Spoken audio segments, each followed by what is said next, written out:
Alright, our story begins in episode 6, where we see the Autobots returning back to base after destroying a space bridge. Oh my gosh, speaking way too fast, but let's do this. Okay. Now, Primus Optimus looks at Bavis Optimus with a bit of worry, you can say. He walks up to Bavis Optimus and asks him what the hell that was.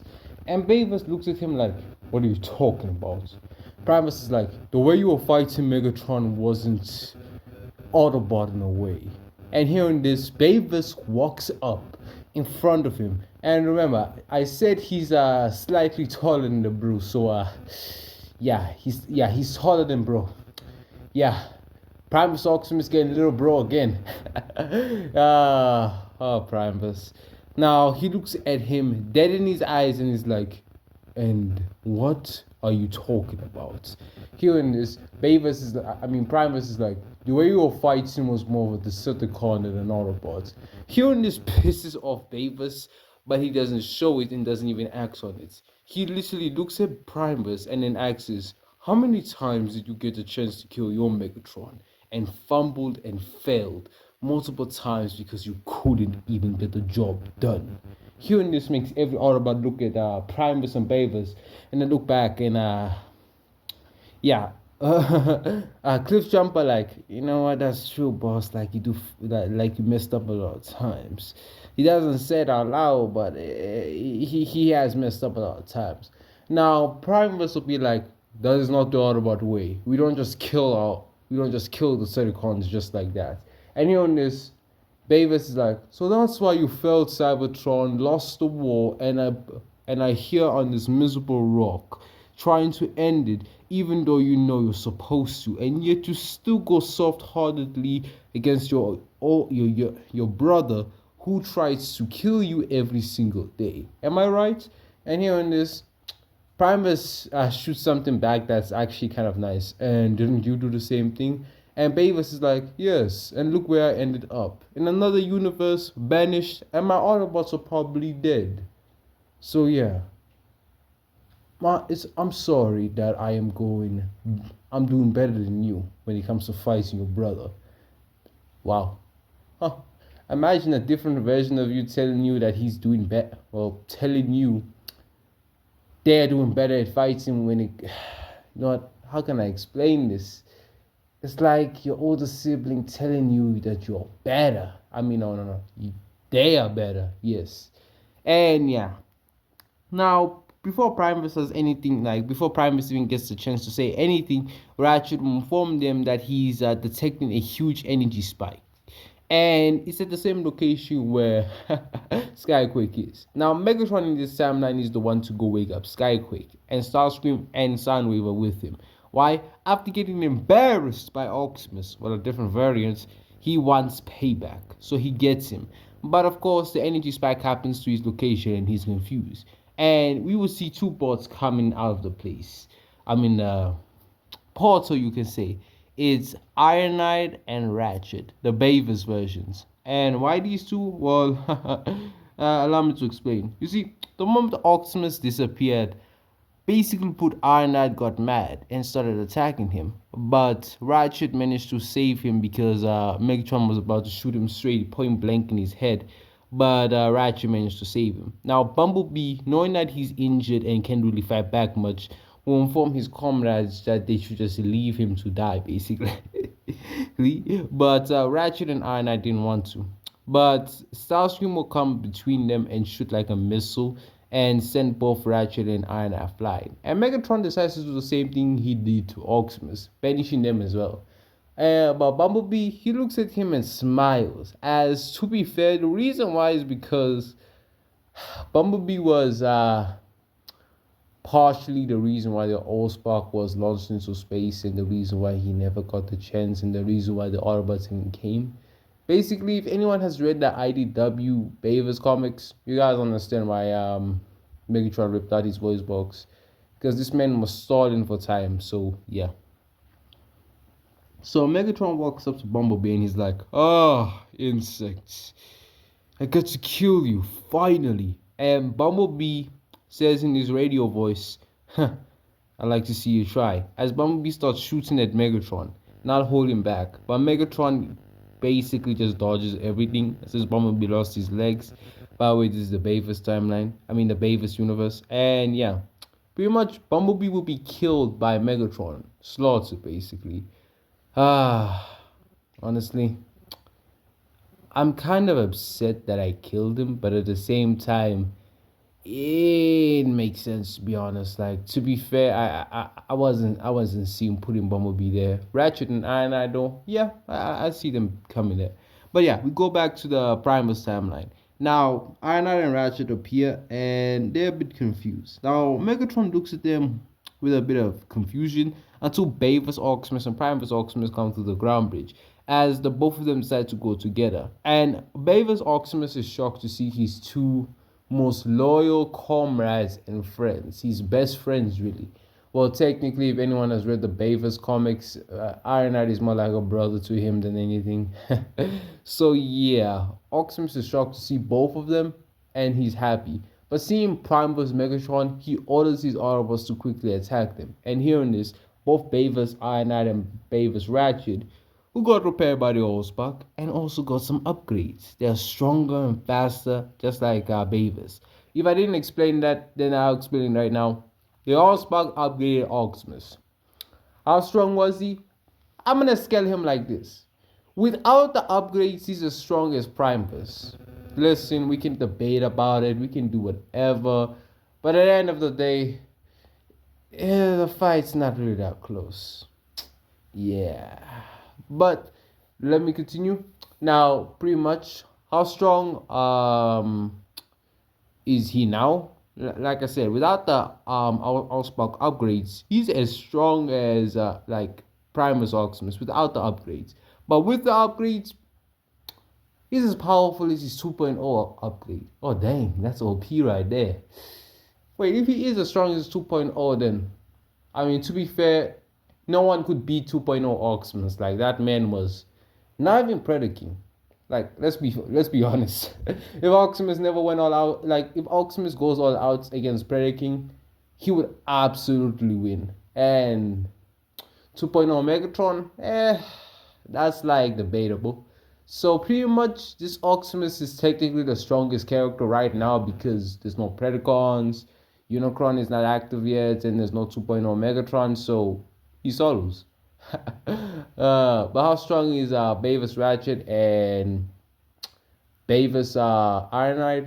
Well, both of them are way weaker than Primus Optimus, but they're as strong as Bulkhead, both of them. But with the upgrades, they're as strong as Primus Optimus. Oh dang! If that's the case, then one of them can beat Megatron by themselves. Crazy. So yeah, the two of them proceed to just fight the Decepticons. Now, obviously, Skyquake comes in and Iron Knight rushes in and punches him straight in his face. This man was sent flying. Like, how many meters? Oh, like, not, let me do miles because that would be hilarious. He was sent flying 3 miles away. And, oof, yeah, that's far. Yeah, the only reason I did miles is because that would be hilarious. That would be more funny. Yeah, he sent flying as I never holds back. And I's like, huh, I must have got strong. I must have got stronger. Sweet. And Ratchet like, huh, you're that strong, how strong am I? And I looking at his body like, you may be faster than me, but you're not as strong as me. Relax. And Ratchet like, shut up. As he proceeds to like, does he speed blitz them? No, actually. Huh. Where would I scale Ratchet's speed? Prime vs. Bumblebee, I guess. I mean, there's no reason not to. Yeah, pretty much. So, yeah, they're beating them. The Decepticons start to evacuate, and Primus Optimus asks us who they are.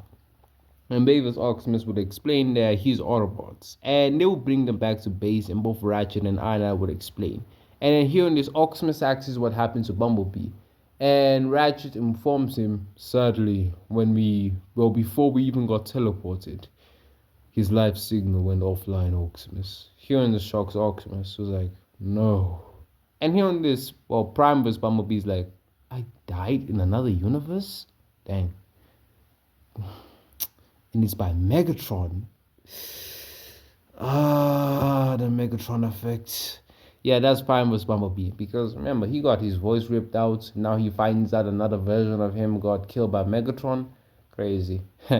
Now, pretty much, Optimus goes mad. He lost his first lieutenant, Jazz, and now he lost his best scout, Bumblebee. Great. Sure, he didn't lose much, but now he lost the war. His Autobots are probably gonna be slaughtered. His Autobots are probably gonna give up without him. Sure, he knows his Autobots are gonna fight back, but he knows he needs to be there. And now Megatron has the Allspark, and humanity most likely cooks. This Optimus is another level of pissed off. I won't say he's on the level of A or E Optimus because, to be fair, that man lost everything, like all the damage. Oh, I understand how Quintus managed to control that man, because if you go back and watch the movies properly and actually see it, you can understand why this man is pissed off. But I'll do another. I'll probably do a video about explaining how depressed he was. But now let's continue with the story. Now, Iron Knight and Ratchet are introduced to Team Prime, and both of them are not pleased. Like, I'm not gonna lie, the best way I can describe this is like they are looking at the knockoff version of themselves. And to be fair, Transformers Prime Autobots, like, they were the knockoff versions. You can't even deny it. You can tell they were made to look like the 2007 Autobots. Because remember, Iron Knight was supposed to be there, so you can debate about this. Jazz was supposed to be even there. There are concept arts about them. So yeah, and besides, the more you look at it, Transformers Prime was just made to be like Beavis, like a Beavis show. So yeah, but yeah, Iron Knight and Ratchet are not impressed by the the Prime vs Autobots. They're just not impressed. But yeah, that's pretty much episode 6. Episode 7 though goes the same. The only difference is that Scraplets get killed actually easily because Ratchet and Iron are there. And remember, Ratchet has like a holographic images, so he would just use those. He would use that ability to basically confuse the Scraplets, and they would kill all of them. And this timeline, the ground bridge Energon is actually not destroyed by the Scraplets. So yeah, things are better. By the way, Skyquake joined the Decepticon cause. Yeah, and now he skips episode 8. Now, pretty much the same. I can't lie. Like, I can't change nothing. The only difference is that Wheeljack stays. Why? I think, well, the only reason why is because of the other Autobots. Now, when like Optimus had like this man Wheeljack was a wrecker, he's like, huh, so you Autobots also have wreckers. Now, Wheeljack, obviously, I was told by Bulkhead and that Autobots, they're from another universe, and he's like, huh, so you Autobots are from another universe. And pretty much Optimus is like, yes, and you are Wheeljack from this universe. And this Wheeljack is like, oh, you have me? Yes, my Wheeljack is more of a scientist. And no, I'm not counting Q. There's a different Wheeljack. I don't care, I'm separating the characters. I really never liked it, and I never will. I'll never acknowledge that man as Wheeljack. Never. But yeah, now Optimus does say that he's surprised to see Wreckers here. But it does make sense. Now, hearing this, Bulkhead is like, oh, wait. You guys have records of your own? And Optimus is like, yes. And to be fair, your records are far more softer than mine. Hearing this, Wheeljack's like, wait, you calling us soft? And Optimus like, well, Beavis Optimus like, yes. Compared to my records, you guys do not compare to them. And really, you can compare the Beavis records to the Primeverse, because at the end of the day, Primeverse Autobots are softer than the Beavers. At the end of the day, the Beavers Autobots, they don't have really a, you know what? They don't keep prisoners. They keep prisoners. So yeah, they're more ruthless. Yeah. Now, hearing this makes Wheeljack interested, and yeah. And in this timeline, I'm gonna change something. Favors Iron Knight, he's a wrecker, so yeah, that's also one of the reasons why Will Jack stays. Why am I doing this? To be fair, it always made sense for some reason. Like Iron Knight being a wrecker, it always makes sense. His attitude, the way he acts, yeah, it always makes sense to me. But yeah, this will be the end of part two. Sorry it's short, but yeah, I have a problem right now, and I'm gonna deal with it. Peace.